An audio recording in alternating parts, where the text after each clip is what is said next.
ఇప్పుడే ఒక ఆర్టికల్ ఇప్పుడే ఒక న్యూస్ చూస్తున్నా పవన్ కళ్యాణ్ గారు అంటే కూర్చొని చదువుతున్నా సరే అవకాశం వచ్చింది మీడియాతో మాట్లాడే అవకాశం లేదు కాబట్టి మీ సమస్యలే చెప్తున్నా కార్యకర్తలు. పవన్ కళ్యాణ్ గారు కాంగ్రెస్ పార్టీ పాకిస్తాన్ సపోర్ట్ చేస్తే పాకిస్తాన్ పోమని చెప్పేటువంటి డైలాగ్ ఉంటుంది. పవన్ కళ్యాణ్ గారిని ఒకరు చెప్పదలుచుకున్నారు. పవన్ కళ్యాణ్ గారు మీరు డిప్యూటీ సరే మొట్టమొదటిసారి ఎమ్మెల్యే మీకు మంచి అవకాశం వచ్చి డిప్యూటీ సీఎం అయింది. ఇది సినిమా కాదు, స్క్రిప్ట్ రాసిస్తే చదువుకోని.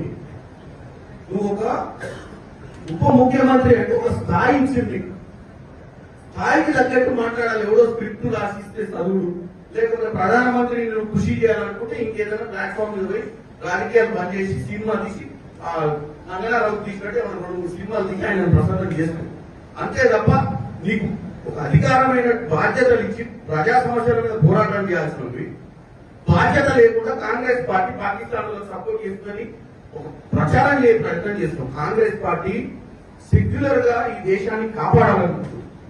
పాకిస్తాన్ ఇక్కడ ఉన్నటువంటి కుల మతాలకు అతీతంగా కాంగ్రెస్ పార్టీ అందరినీ ఒక పట్టున బతికేయాలనుకుంటుంది. పవన్ కళ్యాణ్ గారు మీ నాయకుడు ఎవరైతే ప్రసన్నం చేస్తున్నారో నరేంద్ర మోడీ లెక్క కుల మతాల మధ్య చిచ్చు పెట్టే ప్రయత్నం చేస్తలేదు. నీకు వాస్తవంగా నిలదీసే నరేంద్ర మోడీ ఎన్ని రోజులైంది?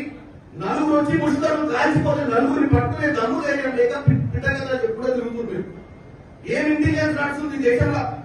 నలుగురు వచ్చి మిట్ట మధ్యాహ్నం కూడా బౌండరీ మీద కూడా కాదు, బోర్డర్ మీద కూడా కాదు, లోపలికి వచ్చి 100 కిలోమీటర్ల లోపలికి వచ్చి కాల్చిపోయిన నలుగురిని పట్టలేని నువ్వు పిట్టకథ చెప్తే నువ్వు ఆ పిట్టకథ నువ్వు విని మన కాంగ్రెస్ పార్టీని విషప్రచారం చేసే ప్రయత్నం చేయడం అనేది వాస్తవంగా ఆంధ్ర ప్రజలు నీలాంటి ఉప ముఖ్యమంత్రిగా ఎన్నుకునేందుకు వాళ్ళ క్షేమియాలి.